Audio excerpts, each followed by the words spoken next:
म देख्छु सरकार अत्याधिक सतर्क, असहिष्णु र उदाउँदै गरेको नयाँ आवाजहरूलाई दमन गर्न उद्यत छ।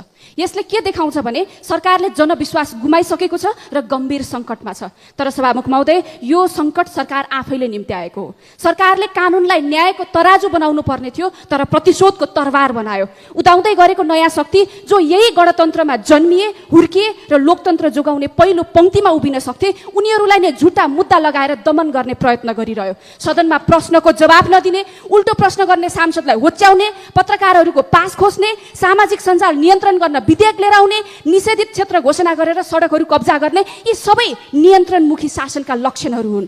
सरकारले सदन, सडक, सामाजिक सञ्जाल सबै नियन्त्रण गर्न सक्ला, तर जनताको चेतना नियन्त्रण गर्न सकिँदैन। त्यसैले लोकतन्त्रको असली खतराहरू कोही हो भने सरकार आफै हो सभामुख महोदय। त्यसैले सबैको विचार अट्ने व्यवहार गर्नुहोस्, नत्र परिणाम जनताको पक्षमा हुनेछ। यो सरकारलाई नयाँ पुस्ताको चेतावनी हो।